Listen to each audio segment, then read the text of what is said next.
అందరికీ నమస్కారం. నేను మీ కిరా కార్పేని. రీసెంట్గా జగన్మోహన్ రెడ్డి ఒక ప్రెస్ మీట్ పెట్టాడు. ప్రెస్ అంటే అన్ని ఛానల్స్ ఉండవు. సాక్షి పత్రిక, సాక్షి మీడియా, సాక్షి మైక్ మాత్రమే అక్కడ ఉంటుంది. ముందుగానే పేపర్ మీద రాయిపించుకుంటాడు, దాన్ని కింద పెట్టుకొని కింద పైన చూసుకుంటూ చదువుతూ ఉంటాడు. అది రికార్డెడ్, కాకపోతే లైవ్ అని రాసుకుంటాడు. కాబట్టి ఆయన ఏం మాట్లాడినాడు అనేది ఒకసారి చూడండి. పీపుల్ ఫ్రెండ్లీ పోలీసింగ్తో తలెత్తుకొని పోలీసులు పనిచేసే పరిస్థితులు గతంలో ఉండేవి. ఇక్కడ జగన్మోహన్ రెడ్డి అంటున్నాడు ఫ్రెండ్లీ పోలీస్ అనే పద్ధతి గతంలో వైఎస్ఆర్సీపీ హయాంలో ఉండేది అంటున్నాడు. మరి ఫ్రెండ్లీ పోలీస్ అంటే శ్రీకాళహస్తిలో ఒక మహిళా పోలీసు ఉద్యోగి జనసేన కూటమి సంబంధించినటువంటి కార్యకర్తల నాయకుల్ని ఎలా దుర్భాషలాడింది, పబ్లిక్లు అందరూ చూస్తున్నాం ఎలా కొట్టిందో అందరూ చూశారు. అది ఫ్రెండ్లీ పోలీసా? ముంబైకి సంబంధించినటువంటి యాక్ట్రెస్ మోడల్ కాదంబరి జత్వానికి సంబంధించినటువంటి విషయంలో ముగ్గురు ఐపీఎస్లో కాంతిరాణా టాటా, పిఎస్ఆర్ ఆంజనేయులు, విశాల గున్ని వీళ్ళందరూ కూడా ఎటువంటి అనుమతులు లేకుండా మహారాష్ట్రకి వెళ్ళి అక్కడ పోలీసులకి ఏమాత్రం ఇంటిమేట్ చేయకుండా, ఎఫ్ఐఆర్ కూడా బుక్ అవ్వకుండా ఆ అమ్మాయిని నైట్కి నైటే గేటెడ్ కమ్యూనిటీలో ఉంటే వచ్చి పట్టుకొచ్చారు. ఇప్పుడు ఆ ముగ్గురు కూడా సస్పెండ్ అయ్యారు. మరి వాళ్ళు చేసింది ఫ్రెండ్లీ పోలీసా? అమరావతి మహిళా రైతుల మీద ఎలాంటి దుర్భాషలు ఆడారు, ఎలా కొట్టారు, ఎలా తిట్టారు, బూటు కాళ్ళతో కడుపులో దండిచ్చారు. ఇది ఫ్రెండ్లీ పోలీసా? ఇప్పటికీ యూట్యూబ్లో చూస్తే ఇవన్నీ కూడా బయటపడతాయి. ఏదో మైకు పెట్టుకొని మాట్లాడితే జనాలు నమ్మరు. జగన్మోహన్ రెడ్డి గత మీ ప్రభుత్వం చేసినటువంటి పాపాలన్నీ కూడా సోషల్ మీడియాలో చక్కర్లు కొడుతున్నాయి. మళ్ళీ చెప్తా ఉండ ఫ్రెండ్లీ పోలీస్ అని. ఏం మాత్రం అది కరెక్ట్ పద్ధతి కాదు.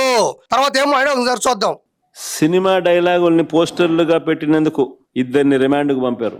సినిమా డైలాగుల్ని పోస్టర్లుగా పెట్టినందుకు అడుగుతా ఉన్నా, నీకు అంత కష్టంగా ఉంటే సెన్సార్ బోర్డులో దానికి ఎందుకు పర్మిషన్ ఇవ్వాలా? డైలాగులు తీసేయండి. ఇంకా బాలకృష్ణ సినిమాలు, ఆ పవన్ కళ్యాణ్ సినిమాలు చూస్తే ఇంకా పెద్ద పెద్ద డైలాగులు కనిపిస్తాయి. ఇక్కడ జగన్మోహన్ రెడ్డి చెప్పేది మీరు విన్నారు. సినిమాలో ఉండే డైలాగులు చెప్తే తప్పే ఉంది, అందులో వీళ్ళు చెప్పిన డైలాగులు తప్పు అయితే సినిమాలోనే సెన్సార్ చేయొచ్చు కదా అంటున్నాడు. సినిమాకి సెన్సార్ ఉందో నాకు తెలియదు, కానీ 2024 ఎలక్షన్స్లో మాత్రం నీ పార్టీ మీద మాత్రం మంచి సెన్సార్ జరిగింది. జనాలు ఏ విధంగా ఓట్లతో నీ పార్టీని రద్దు చేసి సెన్సార్ చేశారో ప్రత్యేకంగా చెప్పక్కర్లేదు. ఇప్పుడు సినిమాలో ఉండే డైలాగుల్ని చెప్తే తప్పే ఉంది అంటున్నావు. అంటే రప్ప అనే డైలాగు సినిమాలో ఉంది కదా అంటున్నావు. మరి జగన్ 2.0 అనేది ఏదైనా సినిమాలో ఉందా? రాజారెడ్డి రాజ్యాంగం మొదలవబోతుందన్నావు, ఇది ఏదైనా సినిమాలో ఉందా? రప్ప సినిమాలో ఉంది, వాడొచ్చు కదా అంటున్నావు.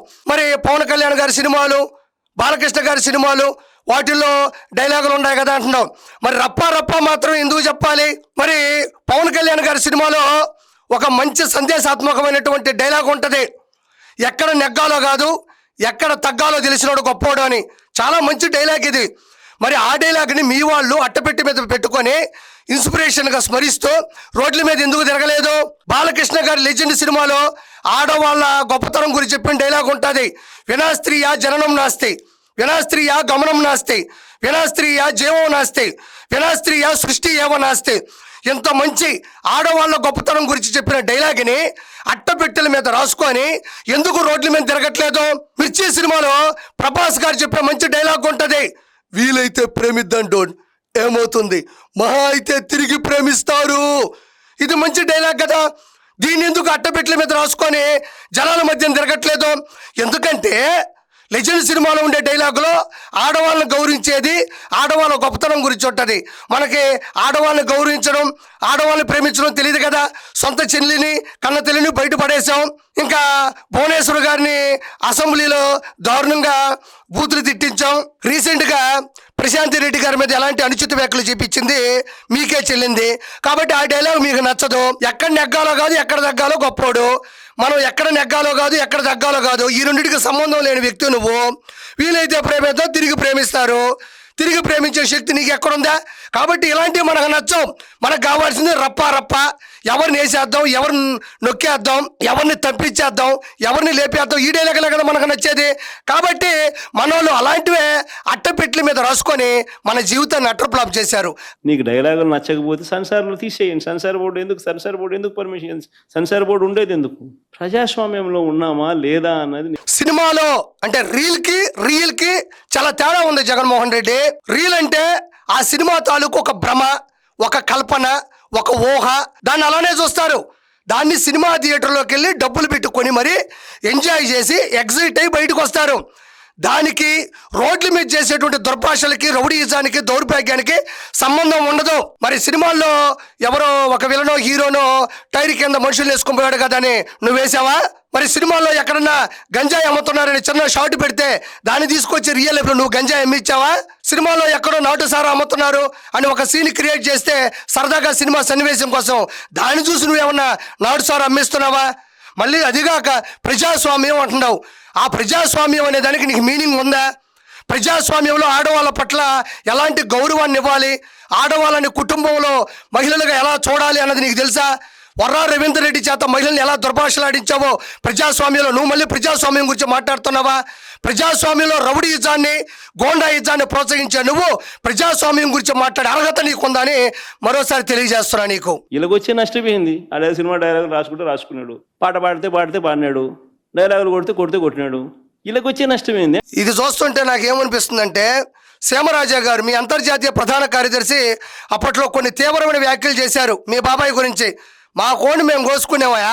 మా కోడిని మేము కోసుకోవడానికి మీ పర్మిషన్ ఏంది అంటే ఇదే చెప్తున్నారు. వాళ్ళ డైలాగులు వాళ్ళు కొట్టుకున్నారు, వాళ్ళ పాటలు వాళ్ళు పాడుకున్నారు, దాంట్లో మీకు ఇబ్బంది ఏముంది అంటున్నాడు. అప్పట్లో ఆయన చేసిన మాటలు కూడా తీవ్రంగా జనాల్లోకి వెళ్ళాయి. దాంట్లో కూడా అదే ఉంటుంది మీనింగ్. మా కోడిని మేము కోసుకోవడానికి మీ పర్మిషన్ ఏందా? మా కోడి మేము కోసుకుంటాము, మీకు చెప్పాలా ఏంది? అట్టే ఉంది. గుమ్మడికాయలు దొంగంటే భుజాలు తడుముకున్నట్టుగా ప్రతిదీ కూడా వాళ్ళు ఏమన్నా కానీ నిన్నే అన్నట్టుగా నువ్వెందుకు బాధపడతా ఉన్నావు? నేను ఇంతకుముందు చెప్పింది అదే. మంచి మంచి వాక్యాలు, మంచి ఇన్స్పైర్ చేసే వర్డ్స్ రాసుకోకుండా జనాల్ని రెచ్చగొట్టే వర్డ్స్, శాంతి భద్రతలకు ఆటం కలిగించే వర్డ్స్ మనం ఎందుకు రాయాలా? ఏ ఉద్దేశంతో రాస్తున్నావు అది నువ్వు ఆలోచించుకోవాలా? ఎందుకు నీ జీవితం అట్టడుగు స్థాయికి దిగజారిపోయింది అనేది మళ్ళీ ఒకసారి ఆలోచించుకోమని కోరుకుంటున్నా జగన్మోహన్ రెడ్డిని. గట్టిగా కళ్ళు మూసుకుంటే మరో 3 సంవత్సరాలలో చంద్రబాబు నాయుడు ఎగిరిపోతాడు. ఎగిరిపోతాడు. గట్టిగా కళ్ళు మూసుకుంటే చంద్రబాబు నాయుడు గారు కళ్ళు మూసుకుంటే ఎగిరిపోతాడు. ఎగిరిపోవడం గురించి నువ్వే చెప్పాలా? 151లో 5 ఎగిరిపోయింది.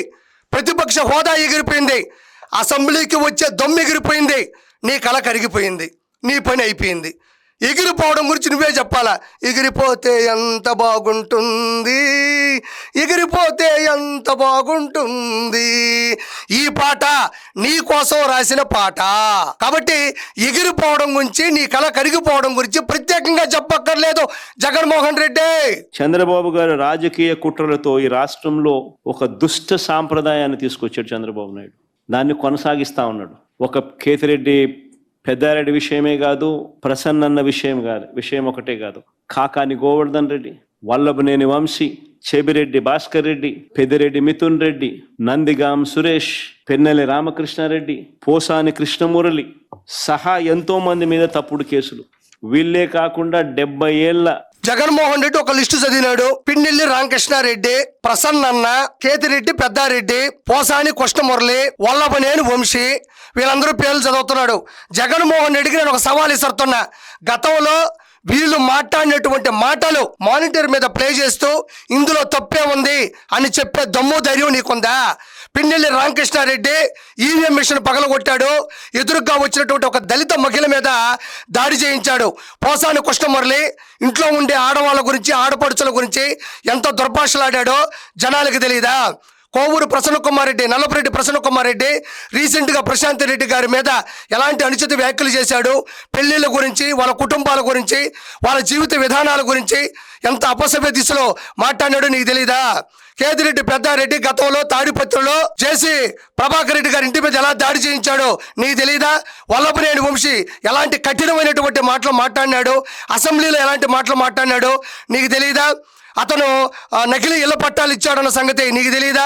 పట్టపగలు మిట్ట మధ్యాహ్నం గన్నవరంలో టీడీపీ కార్యాలయం మీద దాడి చేసి సత్యవర్ధన్ అనే వ్యక్తిని కిడ్నాప్ చేశారన్న సంగతి ప్రజలకు తెలియదా? కాకాని గోవర్ధన్ రెడ్డి క్వార్జిని 1000 కోట్ల రూపాయలు దోచేశాడు అన్న విషయం తెలియదా? ఎస్సీ ఎస్టీ అట్రాసిటీ కేసులు ఆయన మీద మోపి ఉన్నారు, అంటే ఆయన చేసిన తప్పుకి శిక్ష వేశారు అన్న సంగతి నీకు తెలియదా? ఎందుకు ఊరికే లిస్టు చదువుకుంటా పోతున్నావు? వీళ్ళు అమాయకులా? అనామకులా, వీళ్ళేం తప్పు చేయలేదా? నీకు దమ్ముంటే మానిటర్ మీద వాళ్ళు మాట్లాడిన మాటలు, వాళ్ళు చేసిన తప్పులు, వాళ్ళ మీద ఉన్నటువంటి సెక్షన్లు నేను ప్లే చేస్తూ ఉంటాను. నీకు దమ్ముంటే ఇందులో తప్పు లేదు అని చెప్పే ధైర్యం నీకు డిబిట్లో ఉందా? వీళ్ళే కాకుండా 70 ఏళ్ల వృద్ధుడైన సీనియర్ జర్నలిస్ట్ కొమ్మినేని శ్రీనివాసరావుతో సహా కృష్ణమోహన్ రెడ్డి, ధనుంజయ రెడ్డి లాంటి తమ జీవితంలో ఏ రోజు కూడా మచ్చలేని రిటైర్డ్ అధికారులు వీళ్ళు. ఇక్కడ జగన్మోహన్ రెడ్డి చెప్పే మాటల్లో సాక్షిలో ఉండే సీనియర్ జర్నలిస్ట్ కొమ్మినేని శ్రీనివాస్ ఒక డిబేట్ లో ఏరే వ్యక్తి మాట్లాడుతూ ఉంటే నేను కూడా ప్రముఖ పత్రికలో చదివాను, అమరావతి వేసిన రాజధాని అన్న మాటనే సమర్థించలేదా?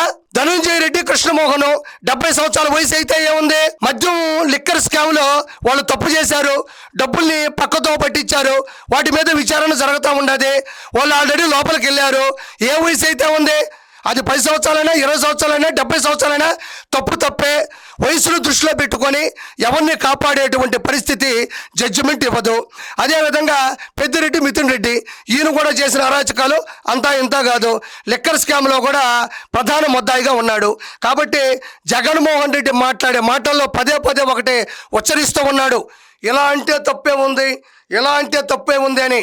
ఈసారి గుర్తుపెట్టుకో, ఎలా అనే లోపల ఈ చెయ్యిని, ఎలా అనే లోపల ఈ చెయ్యిని 2 చేతులు వెనక్కి తిప్పి సంఖ్యలు వేసి తోసుకుంటూ లోపల తీసుకెళ్తారు.